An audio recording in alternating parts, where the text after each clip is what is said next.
convertido e botou a mão na cabeça dele, como na Igreja Batista afunda, né? A hora que colocou ele na água assim, que tirou, ele fez bem assim, ele fez o sinal da cruz. Né? Na hora que ele fez o Pai Nosso, aí o pastor falou, rapaz, como é que vai fazer? Vai ter que começar de novo? Brincando com ele, né?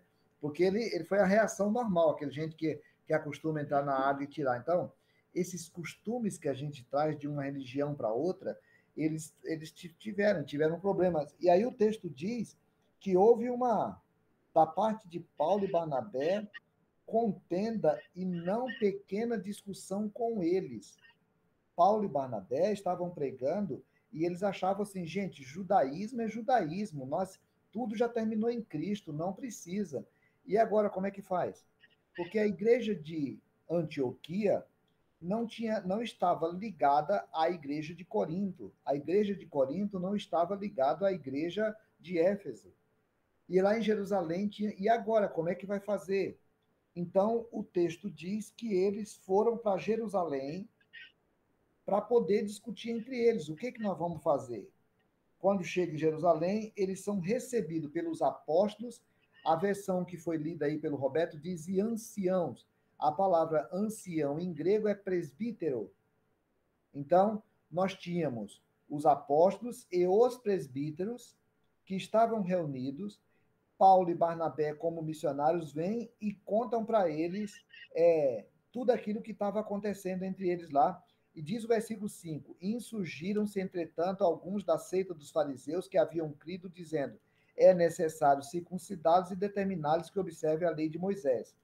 Então, eles resolveram fazer uma reunião, a partir do versículo 6 tem aí, né? Fazer uma reunião para tratar do assunto. Afinal de contas, o que pode e o que não pode? Para o melhor governo e maior edificação da igreja, a assembleia é chamada sínodo. Aqui está mal escrito, né? A assembleia é chamada sínodo ou concílio. Lá na igreja, no começo, se organizou assim. A igreja reformada começou também a voltar-se para os Atos dos Apóstolos para falar assim, nós vamos organizar a igreja desse jeito também. Então, a gente não vai ter um papa, não vai ter um chefe. As igrejas particulares vão se juntar e vão fazer reunião dos sínodos para o bem da igreja. A palavra sínodo vem de duas palavras gregas, sim e rodós, que é aqueles que estão no mesmo caminho, aqueles que estão com a mesma lógica. Então, o bem da igreja que os sínodos visam é o melhor governo e maior edificação da igreja. Então, lá na Reforma Protestante se entendeu que a igreja, ao invés de ter uma pessoa como autoridade, ela teria concílios como autoridade, sínodos como autoridade. Então, daí que vem essa tradição nossa de ser uma tradição presbiteriana. É um governo de presbíteros. É uma igreja conciliar.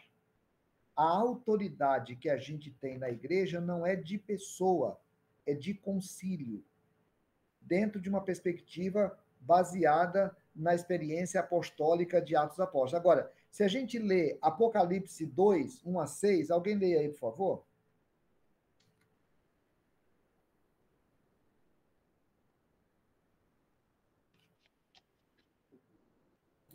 E o anjo da igreja em Éfeso escreve: estas coisas diz aquele que conserva na mão direita as 7 estrelas e que anda no meio dos 7 candeeiros de ouro.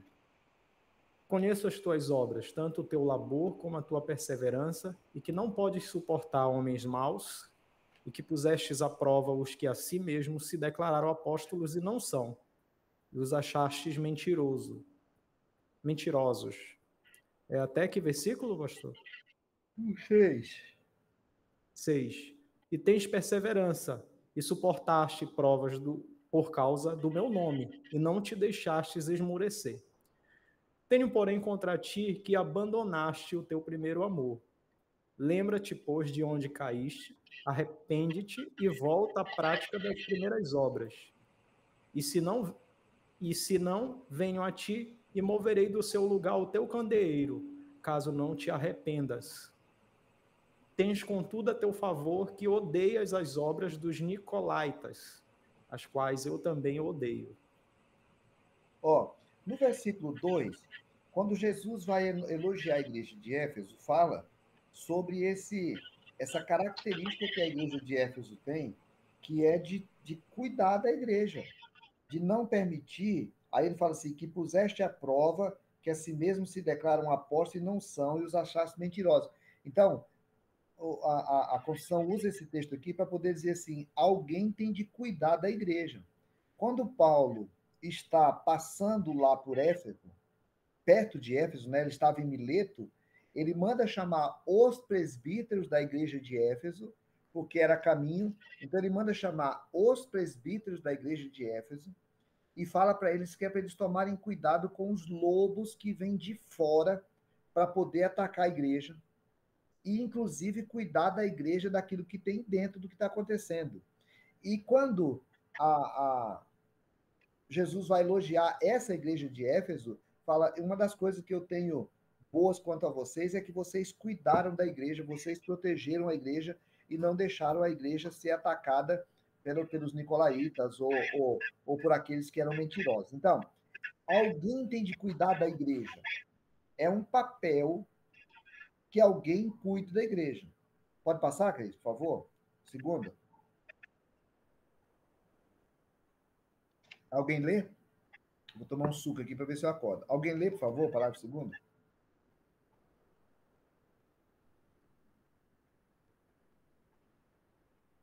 Aos sínodos e concílios compete decidir ministerialmente controvérsias quanto à fé e casos de consciência, determinar regras e disposições para a melhor direção do culto público de Deus e governo de sua igreja, receber queixas em caso de má administração e autoritativamente decidir.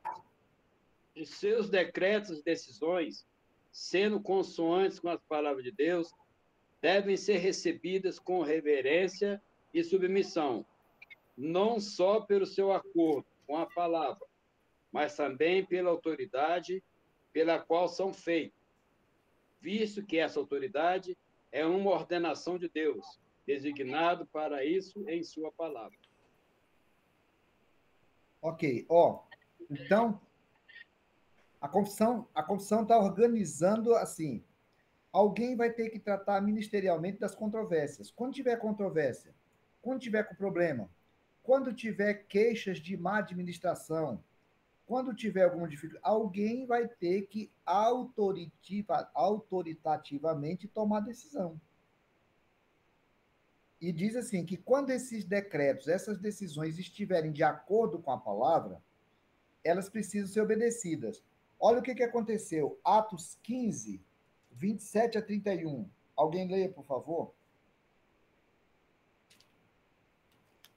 Enviamos, portanto, Judas e Sila, os quais pessoalmente vos dirão também estas coisas, pois pareceu bem ao Espírito Santo e a nós não vos impor maior encargo além destas coisas essenciais, que vos abstenha das coisas sacrificadas e ídolos, bem como do sangue, da carne de animais sufocados e das relações sexuais ilícitas. Essas coisas farei bem se vos guardar de saúde. Então, os presbíteros e os apóstolos estavam reunidos, chegaram à conclusão assim: gente, não dá. Olha, essas regras judaicas, elas eram regras carregadas de teologia que apontavam para a vinda do Messias. O Messias já chegou. E aí eu imagino o apóstolo Paulo argumentando e o apóstolo Pedro argumentando e discutindo. O povo está lá nas suas regiões. Um grupo de presbíteros e apóstolos estão aqui discutindo o tema. Fizeram discussão lá e fizeram 3 decisões. A primeira: não comam carnes sacrificadas a ídolos. Era um problema lá em Corinto, por exemplo. Tá bom, Luiz? Depois a gente arruma uma assessoria do Adriano aí com você para resolver esse problema. Né? Então tá. Então, assim, a primeira decisão é não comam carnes sacrificadas a ídolos. Isso era um problema que tinha lá em Corinto, por exemplo. A igreja, os presbíteros tomam essa decisão lá. A segunda é não comam carnes de animais sufocados, porque era o problema do sangue que causava muito escândalo para eles comerem carne sacrificada, carne com sangue. Os judeus sofriam demais aquilo lá e eles tomaram a decisão de falar, cara, então não comam. Algumas pessoas têm problema com isso até hoje, né? A terceira é evitem as relações sexuais ilícitas, ou seja, a relação sexual fora do casamento.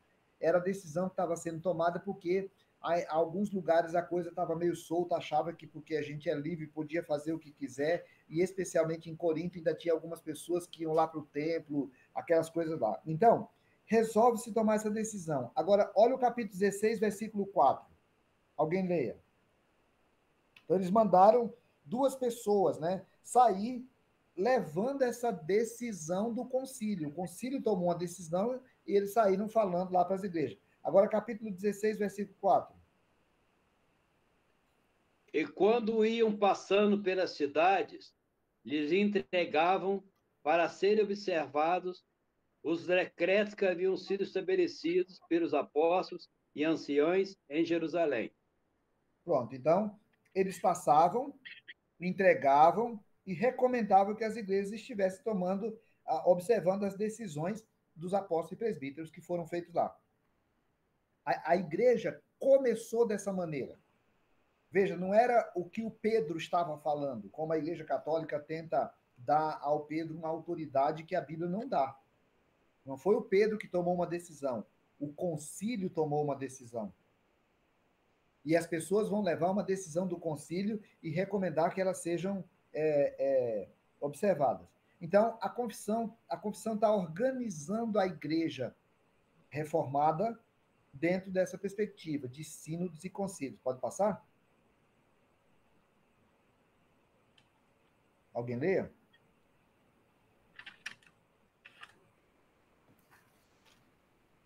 Todos os sínodos e concílios, desde os tempos dos apóstolos, quer gerais, quer particular, podem errar, e muito têm errado.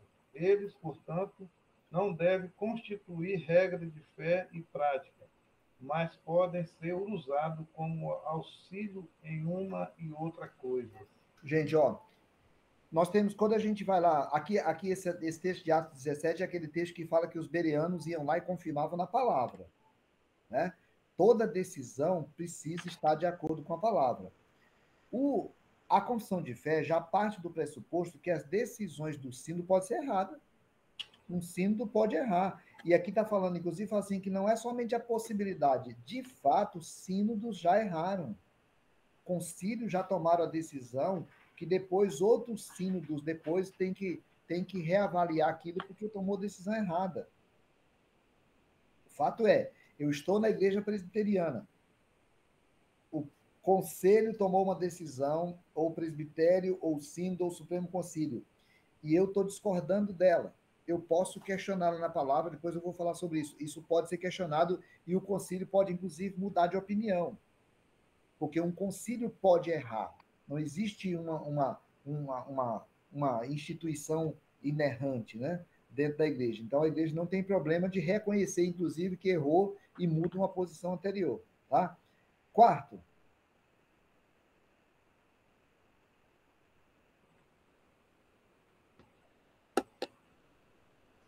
Os sínodos e concílios não devem discutir nem determinar coisa alguma que não seja eclesiástica.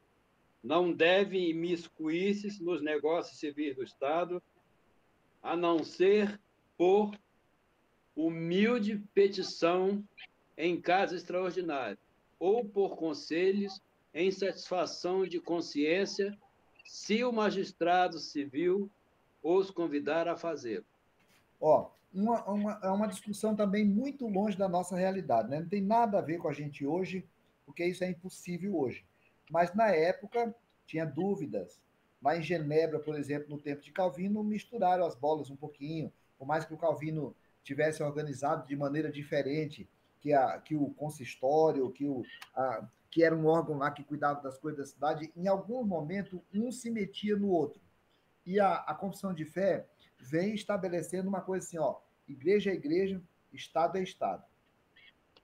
A igreja não se mete em decisão de Estado. Claro que ela também está respondendo à Igreja Católica, porque em vários momentos a Igreja Católica determinava muita coisa sobre o Estado. Aqui no Brasil, por exemplo, isso aconteceu de maneira bem clara, né? Que o governo escolhia quem era cardeal, quem não era cardeal, quem aceitava, quem não aceitava, porque era um acerto que já era feito da Igreja. A Reforma Protestante vai falar, cara, isso para nós, Estado não se mete na Igreja, a Igreja não se mete no Estado. Então, os sínodos tomam decisão para a Igreja, mas não pode tomar decisão para o Estado. Era mais ou menos dizendo que o Estado é laico, né? Isso lá no século XVII estava se falando sobre isso. E aí, uma das coisas que Jesus coloca aí nesse texto de João é: o meu reino não é desse mundo. São duas coisas bem separadas. Então, veja bem, gente, para a gente terminar essa coisa aqui, porque a gente entra no outro tema, eu falei que ia ser rápido. Ó, a Igreja Presbiteriana, então, ela pegou esse formato dos Atos dos Apóstolos e trouxe para a igreja. Então, elege-se presbíteros. E nós temos o primeiro concílio da igreja, que é o conselho. Os presbíteros são os presbíteros e os pastores, que também são presbíteros, né? Presbíteros chama presbítero docente, é aquele que é responsável pelo ensino da igreja. E presbítero regente, que são aqueles que trabalham na administração da igreja. Então, nós tivemos há pouco tempo uma discussão longa sobre o negócio do casamento, aceita casado, não aceita recasado, faz isso, faz aquilo. Quem para discutir isso? O conselho. Preocupado, nós estamos falando aqui, com o governo, a organização, a administração da igreja e com o seu crescimento. O conselho toma as decisões relativas à igreja. Mas o conselho está ligado a um presbitério. Então, todas as atas nossas, elas vão no final do ano para a reunião ordinária do presbitério, que vão analisar todas as atas para saber se tem alguma coisa que está fora daquilo que são os nossos padrões da confissão de fé. Depois, faz-se uma ata só. Às vezes, na ata fala assim, ó, resolve-se aprovar as atas e os atos da igreja de Guajará-Mirim com as seguintes observações. Às vezes tem uma questão técnica ali. Ou então, assim, resolve-se não aprovar os atos do conselho da Igreja Presbiteriana de Gileade, que a Igreja Presbiteriana tomou uma decisão que está fora da nossa Constituição ou da nossa confissão de fé. Se o presbitério não aprovar uma decisão que nós tomamos aqui, aquela decisão é a autoridade sobre nós. Nós podemos recorrer ao outro concílio que é maior, que é o sínodo. Aqui no nosso caso é o Estado todo. As atas do presbitério vão lá para o sínodo, que se reúne a cada 2 anos. O presbitério se reúne a cada 1 ano. Se reúne a cada 2 anos.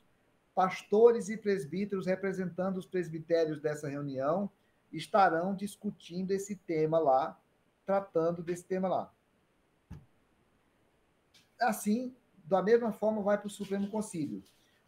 Uma decisão que o presbitério, que o conselho toma aqui de um membro, o membro não concorda, ele pode recorrer ao presbitério. Ele vai fazer isso via conselho.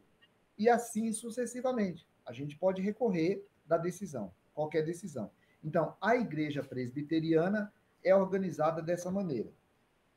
Dúvida, pergunta, contribuição, questionamento quanto a isso?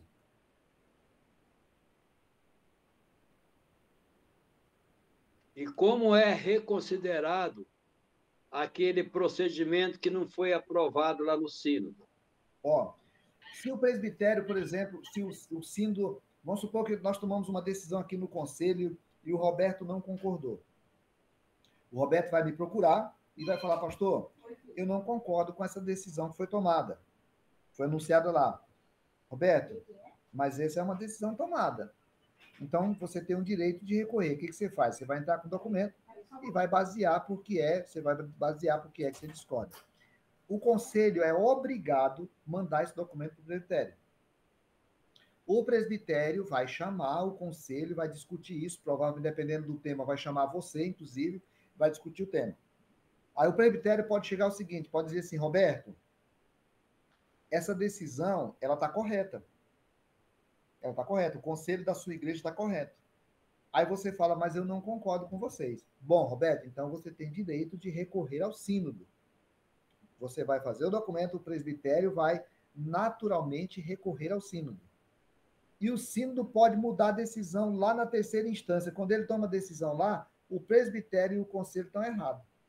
E tomaram a favor do membro. Obviamente que o conselho pode recorrer ao Supremo Concílio. O Supremo Concílio pode mudar a decisão de todo mundo aqui. Ou o Supremo Concílio pode reafirmar a decisão que foi tomada do conselho. E não é incomum isso acontecer, não. Não é raro, não.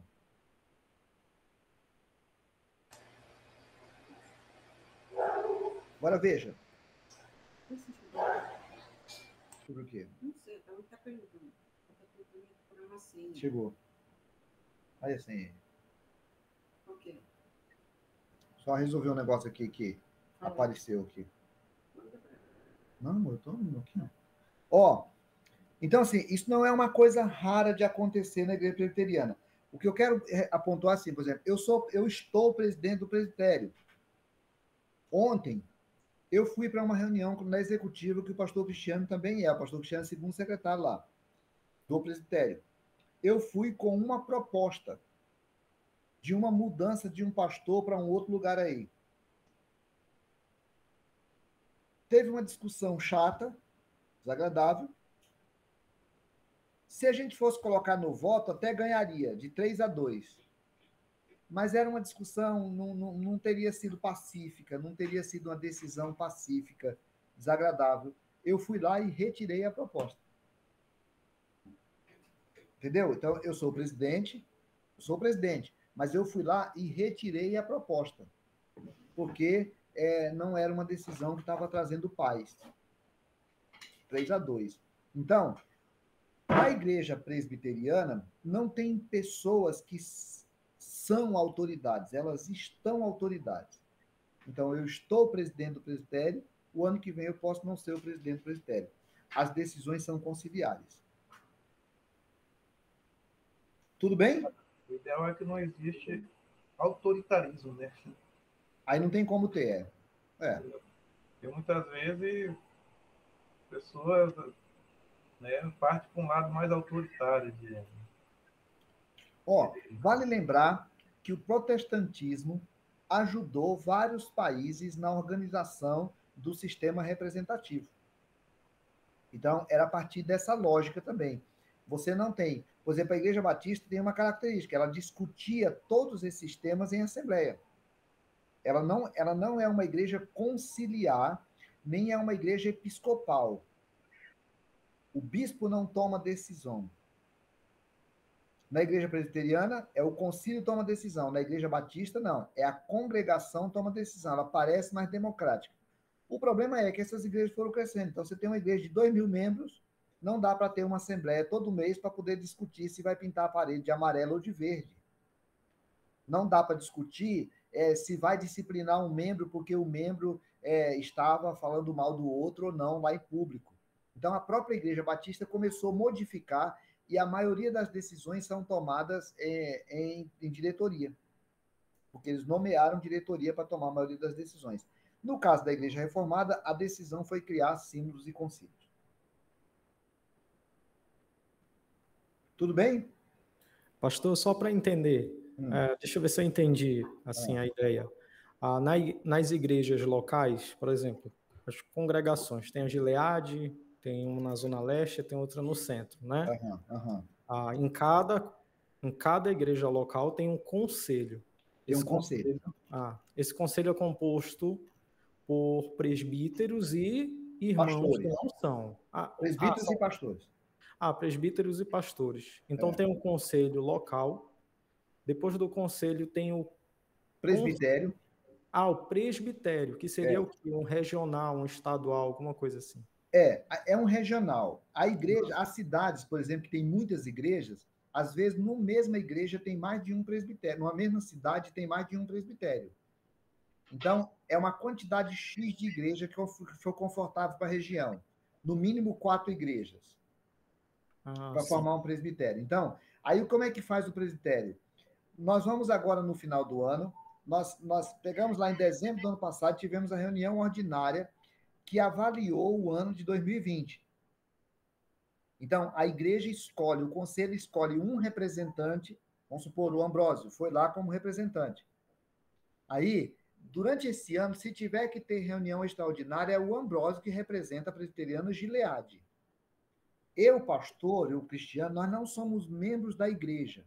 Nós somos membros do presbitério. Entende? Então, nós somos membros do presbitério. Quem tem autoridade sobre a nossa vida, por exemplo, a disciplinar nós, é o presbitério. Aí, o presbitério, então, é formado pelo um representante de cada igreja e os pastores.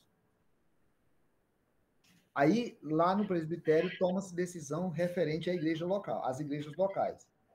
E o sínodo toma decisão referente aos presbitérios locais.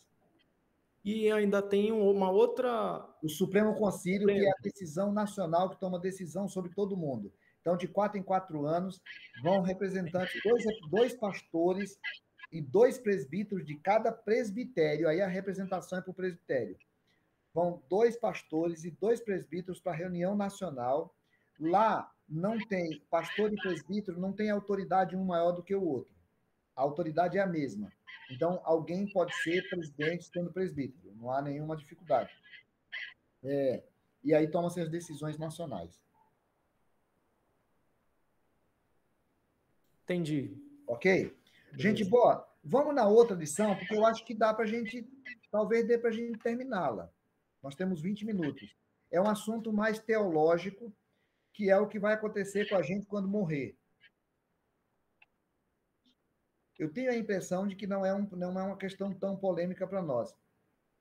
O Cristiano vai colocar aí, que é a lição de número 32 do nosso livro. É como a gente acredita. O estado do homem depois da morte e da ressurreição dos mortos. Pode colocar, Cris, já a primeira aí?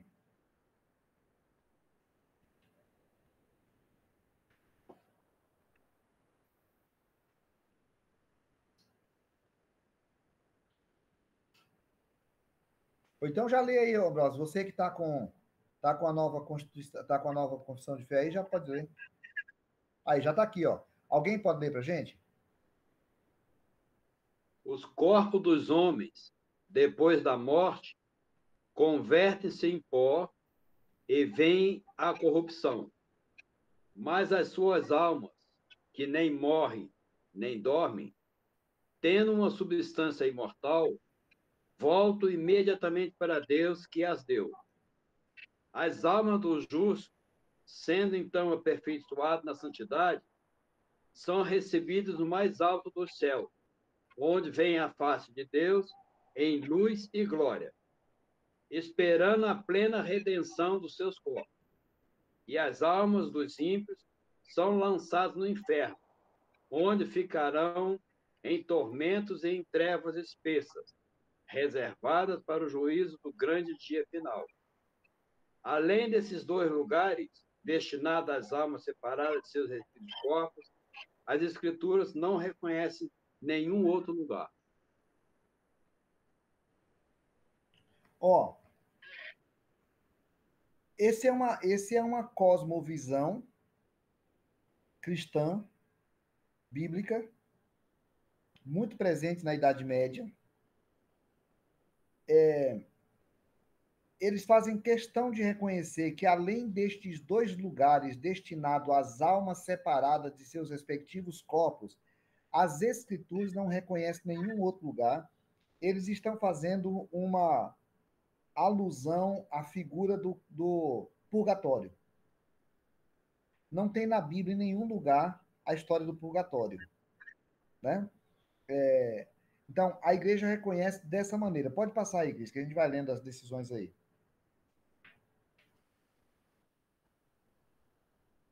O Roberto vai morrer.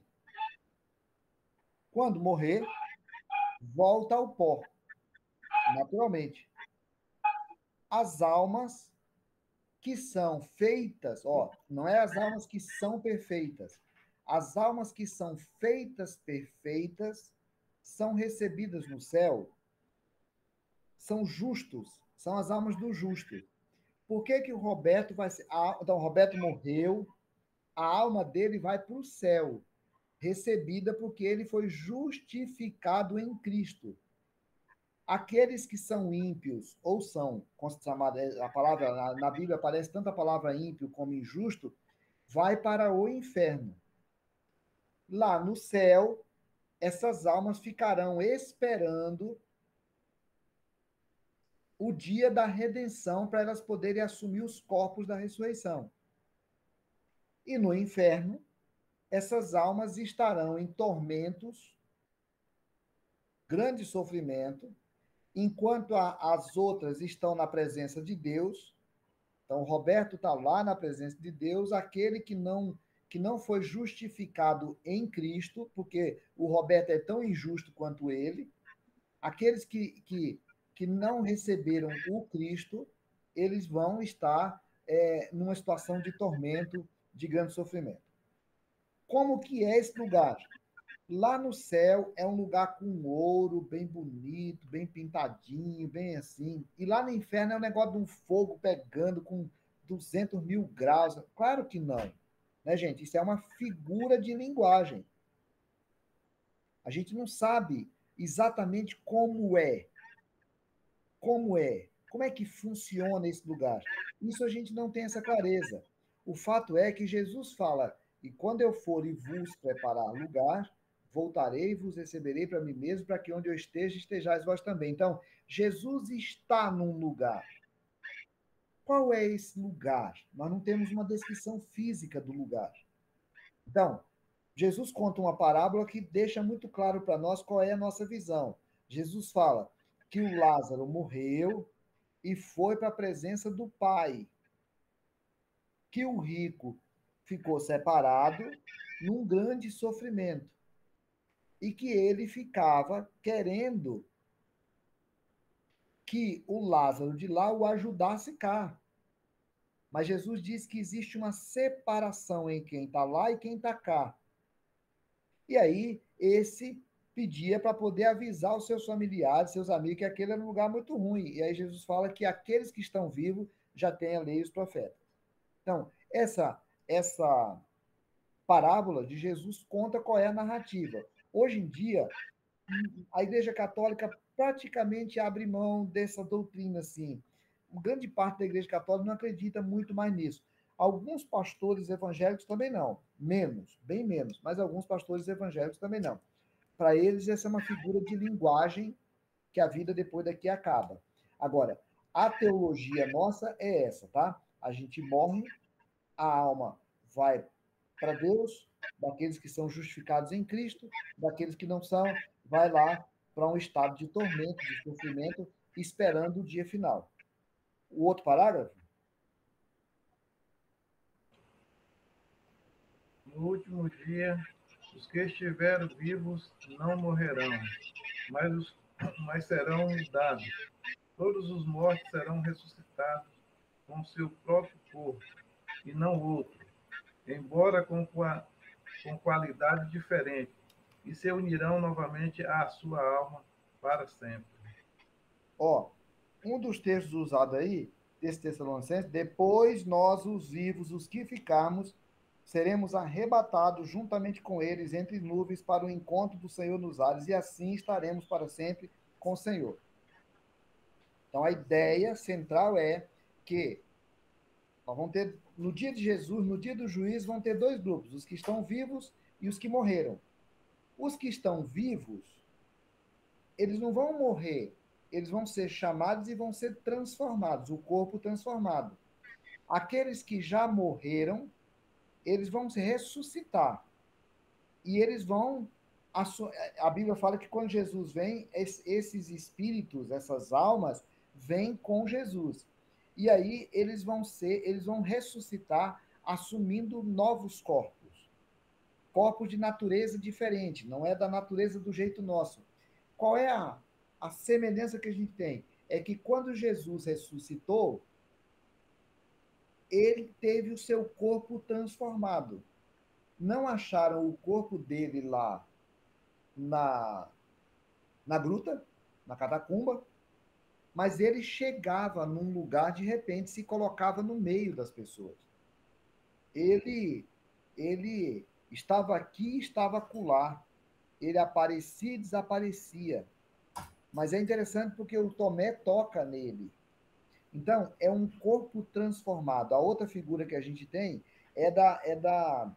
do Monte da Transfiguração, em que aparece Jesus, Elias e Moisés. E há uma glorificação do corpo de Jesus naquele instante. Então, nós não temos tantas informações de como será esse corpo. Aí as pessoas ficam me perguntando, tem hora assim, vai comer carne? Rapaz, eu acho que não. Vai tomar açaí? Boa, Manu. Vai tomar açaí? Talvez sim. Talvez sim. Eu tenho uma visão de que não vai ter morte. Mas porque Jesus comeu, só que Jesus, depois de ressuscitado, comeu peixe, né? Que ele volta lá e come peixe. Ele estava na terra ainda. Mas eu não sei direito como é que vai ser, não.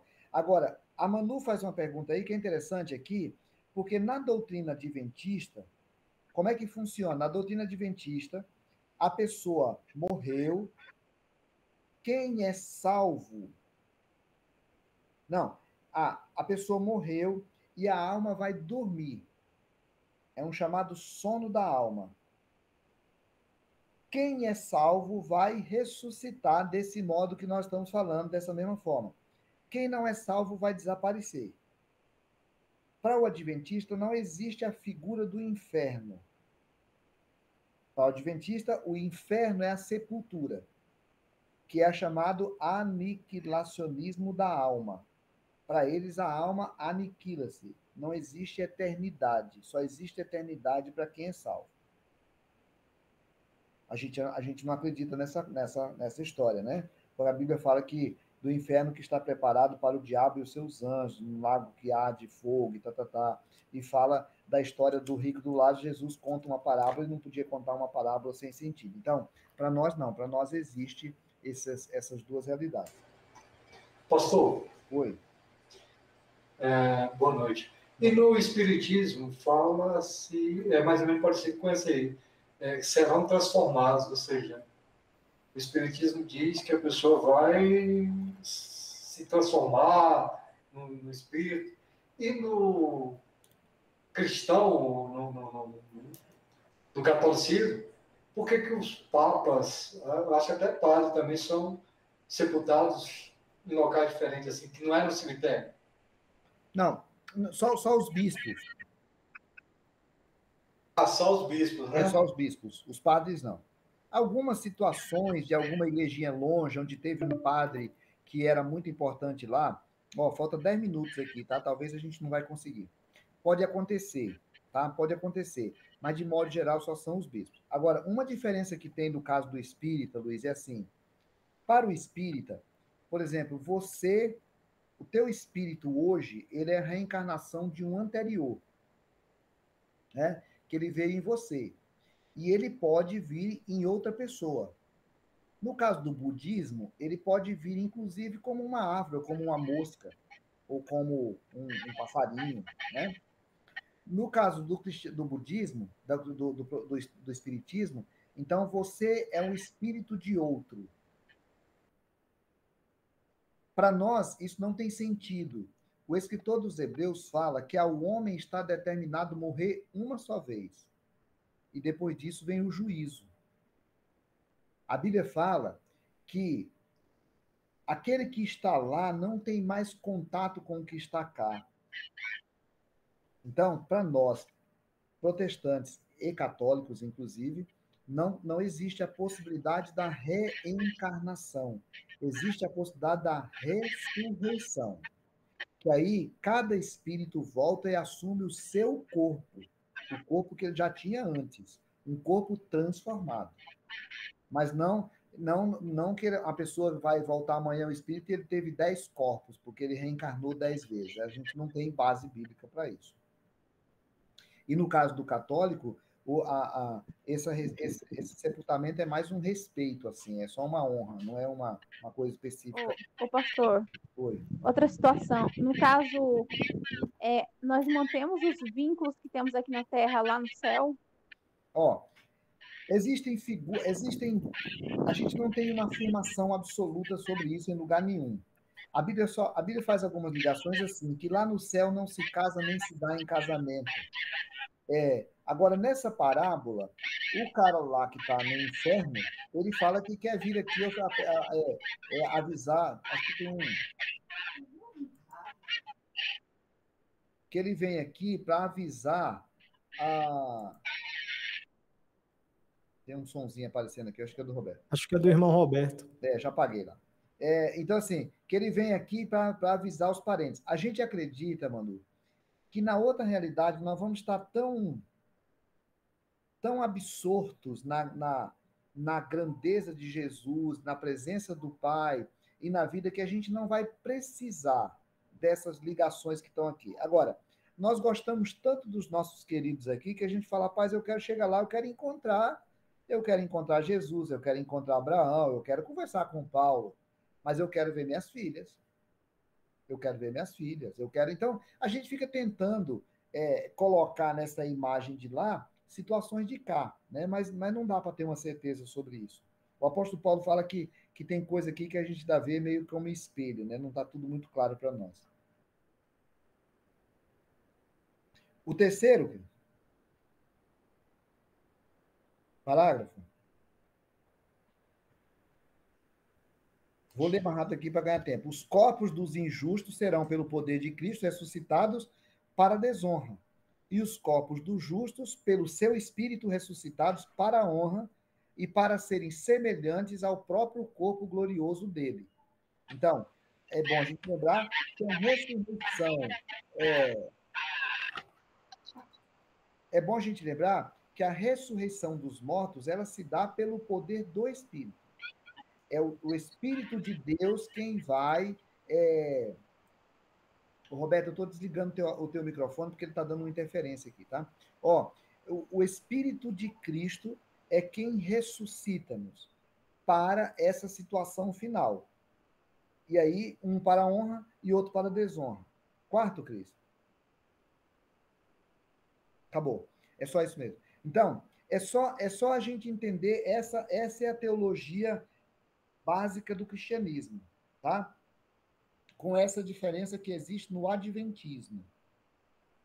E no cristianismo católico também é essa cosmovisão, com a diferença de que o catolicismo criou a figura do purgatório. Vamos lembrar, e aí toda vez que eu vou falar disso de católico, eu falo com muito respeito, porque eu estou falando de cristianismo, até porque essa decisão era numa época que não tinha protestante e católico. Então a igreja cristã tomou a decisão, o Papa, um concílio, resolve tomar a decisão de que existe um purgatório, de que a pessoa morria, a alma dela ia para um lugar para se purgar dos pecados que tinha aqui, para depois ir para o céu. Como é que ela se purgava? A partir das orações, das intercessões, dos trabalhos que eram feitos aqui em nome de.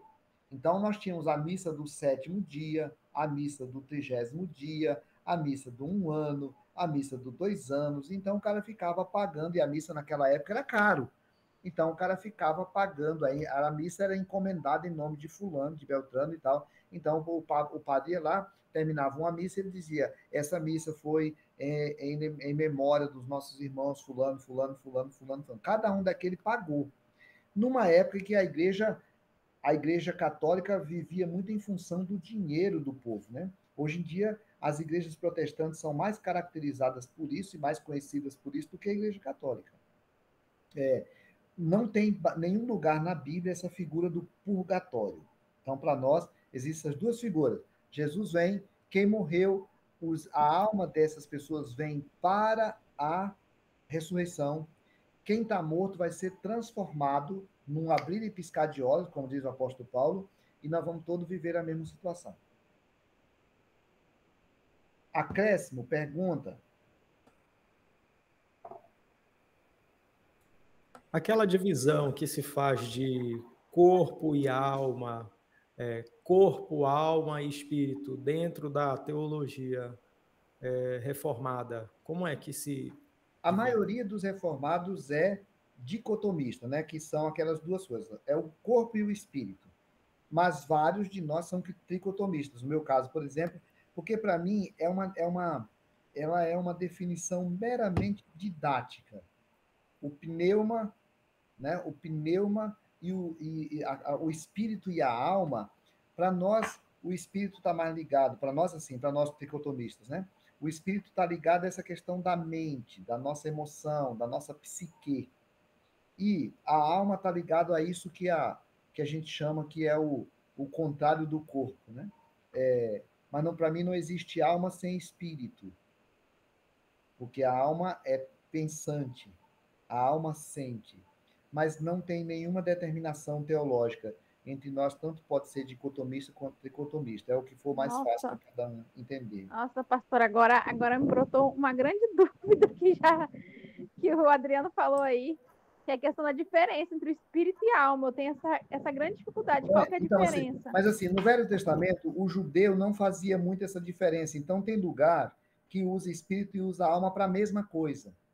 Para a mesma coisa. É só no Novo Testamento, o apóstolo Paulo tem um lugar que ele fala assim, que a Bíblia ela divide juntas e medulas, espírito e alma, que é para tentar falar daquilo que é mais junto, assim, né? Mas a alma é aquilo que vai com Jesus e vai voltar no dia. Agora, a alma pensa, a alma sente. Se ela pensa e sente, então ela tem psique. Então ela tem espírito. Então, alma e espírito não tem como se separar. Alma e corpo se separa. Alma e espírito não. Então, por isso alguns preferem entender, como o judeu no Velho Testamento, que alma e espírito é a mesma coisa. Não sei se dá tempo ainda. O ímpio que não acredita em nada, pastor? O ímpio, na linguagem bíblica, é aquele que não se submete a esse ato salvífico de Deus. Então, Deus salvou em Cristo. Quem não entendeu e não recebeu esse presente da vida eterna em Cristo, o Novo Testamento vai chamar de ímpio. Mas é uma linguagem bem mais veterotestamentária do que neotestamentária. Mas é essa figura. Como ela é uma palavra pesada para a gente hoje, né? Porque hoje em dia ela virou uma palavra pesada, acaba não se usando muito, mas na Bíblia ainda tem. E especialmente nesse século XVII, era uma palavra muito usada. Mas, no resumo, é isso. O ímpio é aquele que não... O homem pecou contra Deus, ele é pecador, Deus providenciou a salvação e ele não recebeu. Então, esse hoje é chamado negacionista. Misericórdia. Tá acabando. Gente, Deus abençoe todo mundo. Cada um tira um momento e faça uma oração, agradecendo a Deus aí